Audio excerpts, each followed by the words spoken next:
भारत माता की, भारत माता की। सबतै पहलम ते सारे बुजुर्गांना, भाई बहनांना और नौजवान साथियों ने राम राम।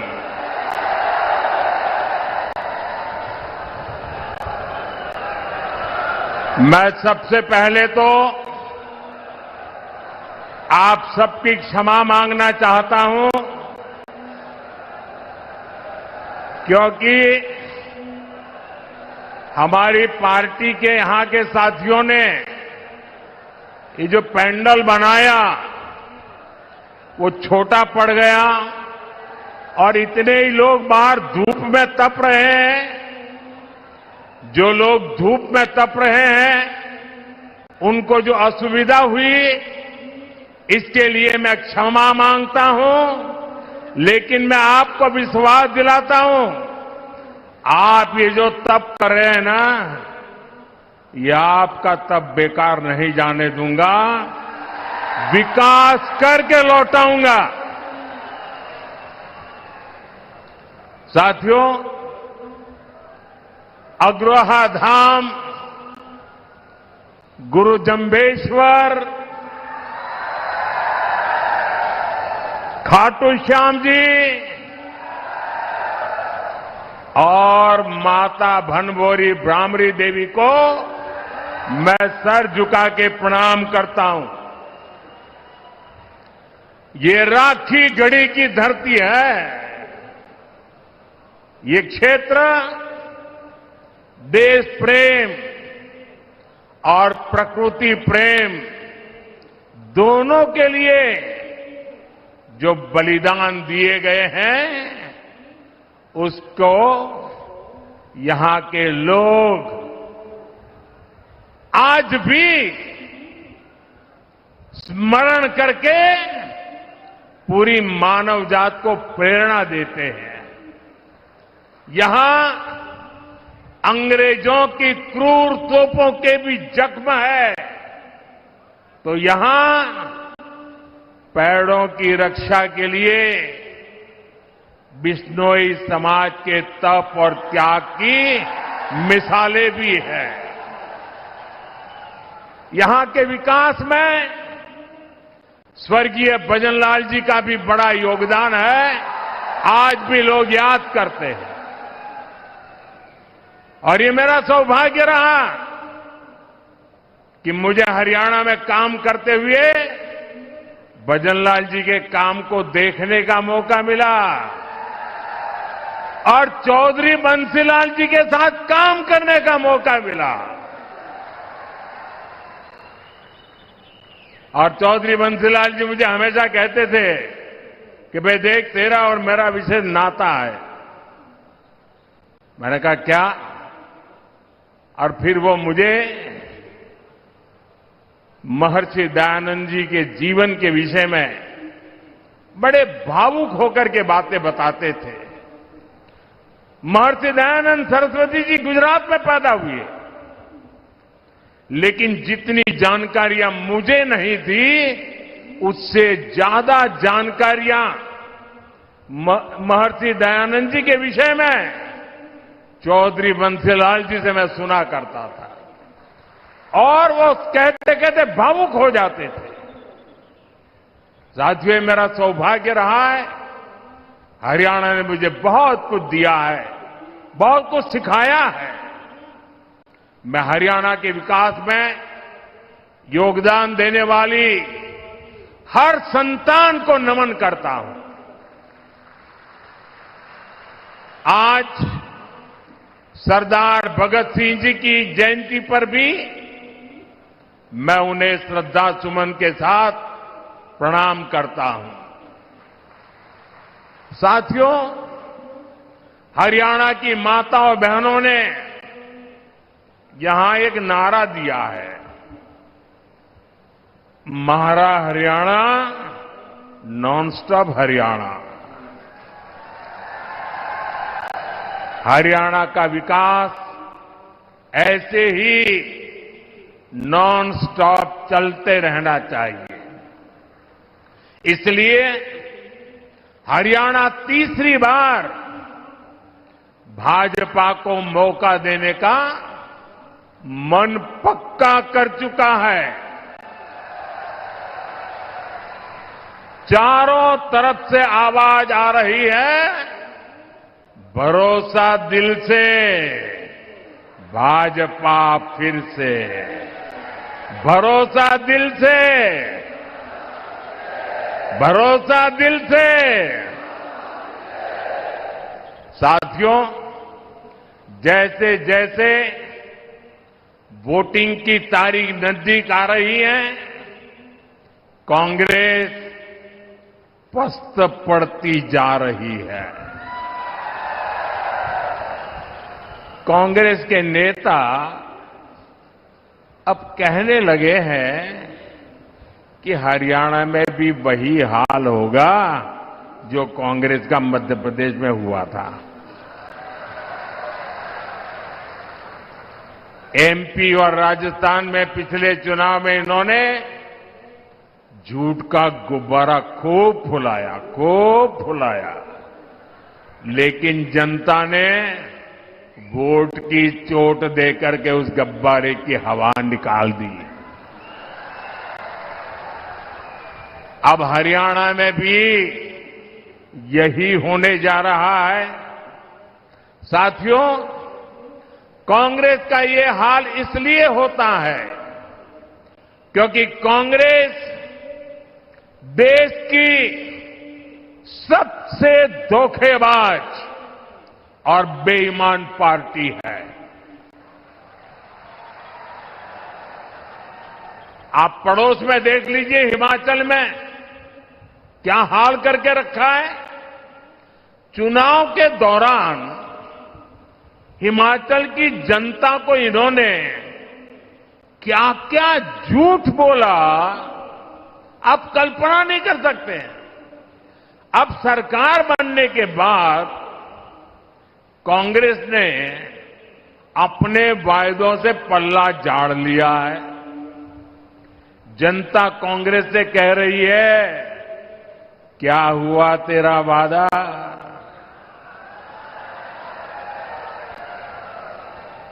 और कांग्रेस जनता से पूछ रही है, तुम कौन? दिल्ली के शाही परिवार ने झूठ बोलकर हिमाचल के लोगों को फंसा दिया। आज हिमाचल में कर्मचारियों को उनकी सैलरी और डीए देने तक इनके पास बजट नहीं है। साथियों, जहां कांग्रेस होती है वहां कभी भी स्थिरता नहीं आ सकती।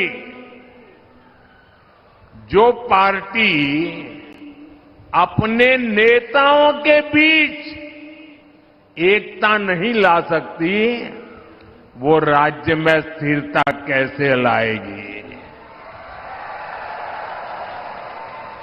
आप देख रहे हैं कि कैसे यहां कांग्रेस में मुख्यमंत्री बनने के लिए मारामारी मची है।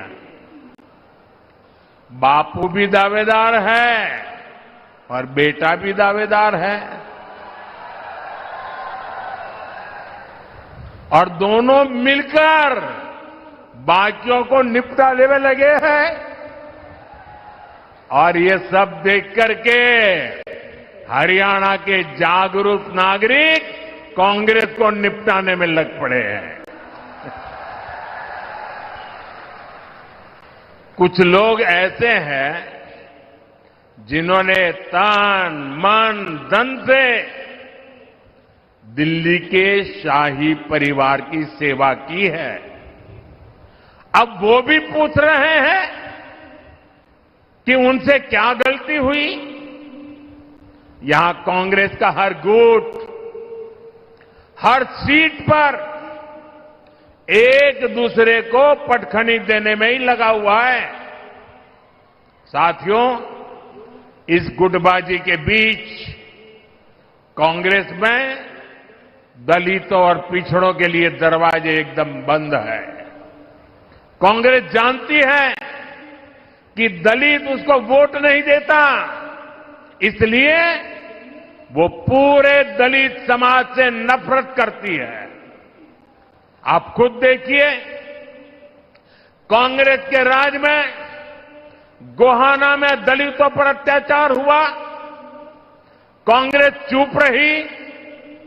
कांग्रेस के राज में मिर्चपुर कांड हुआ, कांग्रेस चुप रही। कांग्रेस के राज में दलित बेटियों के साथ अत्याचार हुआ, अन्याय हुआ, कांग्रेस चुप रही। आज कांग्रेस का शाही परिवार कह रहा है कि दलितों और पिछड़ों का अमेरिका में जाकर के बोले वो दलितों पिछड़ों का आरक्षण खत्म कर देंगे। कांग्रेस ने दलितों पर जो अत्याचार किया है उसे दलित समाज कभी भी भूल नहीं सकता। इसलिए मैं हरियाणा में जहां भी गया मैंने देखा कि कांग्रेस को कोई भी घुसने नहीं देता। साथियों, भाजपा सर्व समाज की भागीदारी सुनिश्चित कर रही है। हमारे मुख्यमंत्री सैनी जी सबको साथ लेकर आगे बढ़ रहे हैं। अब देखिए, हमारी सरकार ने हरियाणा के मुख्यमंत्री निवास का नाम कबीर कुटीर रखा है। यहां हिसार में ही दलित परिवारों में भी जो वंचित है उनके बच्चों के लिए बने कबीर छात्रावास का फंड भी भाजपा ने बढ़ाया। भाजपा सरकार वंचितों को सिर्फ सहारा देती है, इतना नहीं बल्कि उनके सपनों को उड़ान भी देती है। साथियों, जिनका कोई नहीं, जिनको कोई नहीं पूछता, मोदी उनको पूजता है।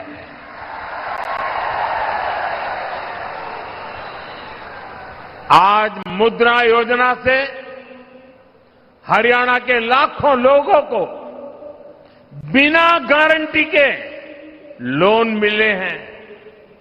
ये गरीब, दलित, पिछड़े, आदिवासी परिवारों के लोग हैं। मोदी ने रेहड़ी, ठेले, पटरी पर काम करने वाले अपने भाई बहन का भी ध्यान रखा है। ये कोई धन्ना सेठ नहीं है, ये गांव, गरीब, दलित, पिछड़े परिवारों के मेरे भाई बहन हैं। कांग्रेस ने इनको कभी नहीं पूछा। इनकी गारंटी भी आपके इस बेटे ने ही ले ली है। बैंक में अब उनको गारंटी नहीं देनी पड़ती, गारंटी मोदी देता है।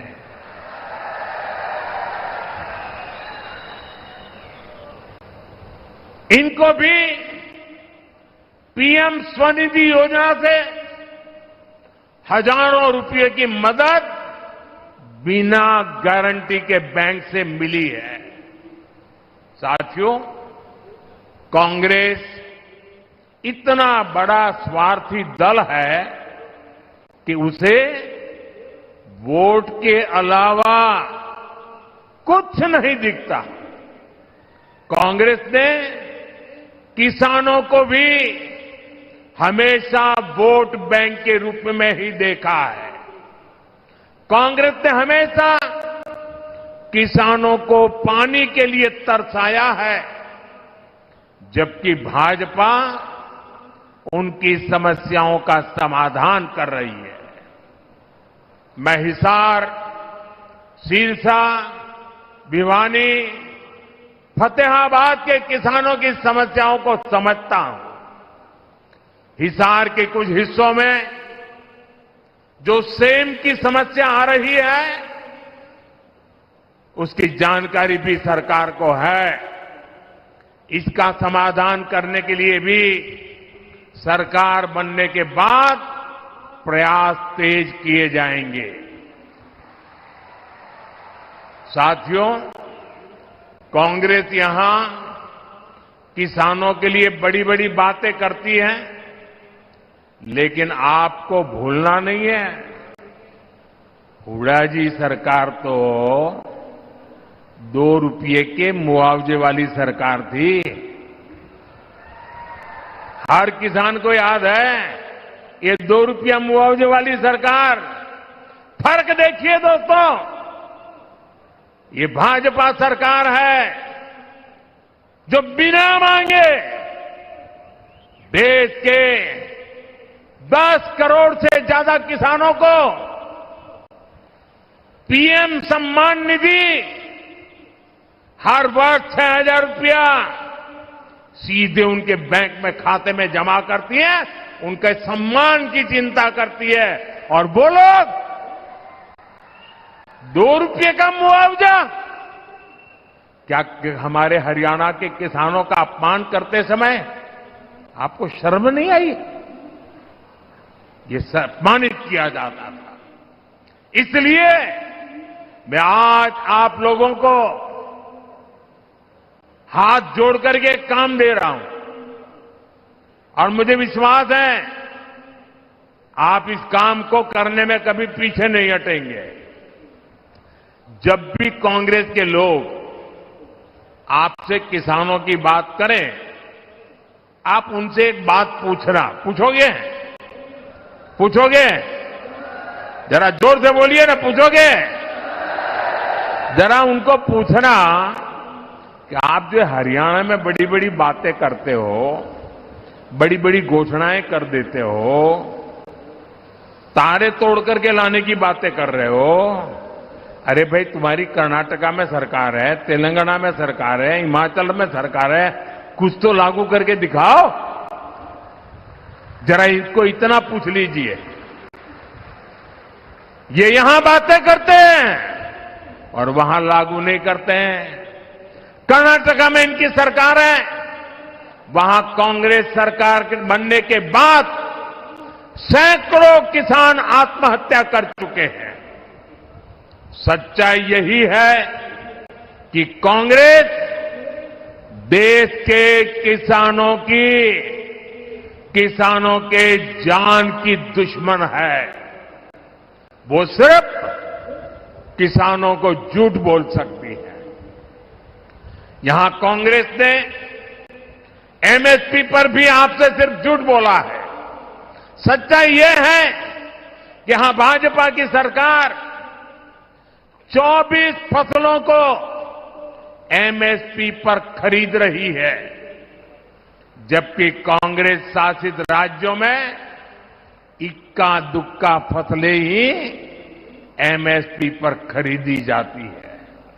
आप मुझे बताइए, ऐसी धोखेबाज कांग्रेस पर क्या हमारे किसान भरोसा कर सकते हैं? क्या? हाथ ऊपर नहीं, मुंह से बोलिए, भरोसा कर सकते हैं क्या? साथियों, हरियाणा का भरोसा तो भाजपा पर ही है। बीते 1 दशक में भाजपा ने यहां विकास को नई गति दी है। यहां चारों तरफ चौड़ी सड़कों का जाल बिछाया गया है। आज 5 जोड़ी वंदे भारत ट्रेनें ये मेरे हरियाणा में चलती है। हिसार से रोहतक जाने के लिए हंसी हिसार रोहतक लेन लाइन शुरू कर दी गई है। इससे हिसार से रोहतक पहुंचने के लिए समय आधा हो गया है। साथियों, ये क्षेत्र अब एक बड़ा व्यापारिक केंद्र बनने की तरफ कदम बढ़ा चुका है।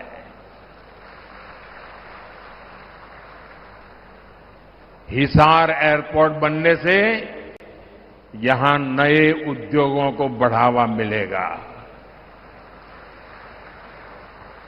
और आज मुझे बता रहे हैं कि इतना बड़ा जहाज पहली बार यहां उतरा है और मुझे आने का सौभाग्य मिला है। और भाजपा सरकार बनने के तुरंत बहुत ही कम दिनों में इसका कॉमर्शियल कामकाज भी शुरू हो जाएगा दोस्तों। और इसका फायदा व्यापार उद्योग के साथ साथ यहां के किसानों को भी होने वाला है। अब किसानों की उपज आसानी से कम समय में विदेश निर्यात कर पाना संभव हो पाएगा। और आज हिंदुस्तान के किसानों के द्वारा पैदावार की गई चीजें दुनिया के बाजार में गर्व से बिक रही है। इससे व्यापारियों को, दुकानदारों को, किसानों को, हर किसी को फायदा होने वाला है। हमारा प्रयास यही है कि यहां नए उद्योग लगे। हम चाहते हैं यहां दुनिया भर से निवेशक आए ताकि युवाओं को ज्यादा से ज्यादा रोजगार मिले। साथियों, कांग्रेस ने यहां के युवाओं पर भी दोहरा वार किया है। एक तो कांग्रेस के समय में बिना खर्ची पर्ची के सरकारी नौकरी नहीं मिलती थी। दूसरा, घूस देने के लिए गरीब को खेत तक बेचने पड़ते थे। भाजपा ने बिना खर्ची पर्ची नौकरियां दी। और यही बात कांग्रेस को अखर गई है। इसलिए कांग्रेस की भर्ती रोको गैंग ने युवाओं को नौकरियां देने पर ब्रेक लगवा दिया।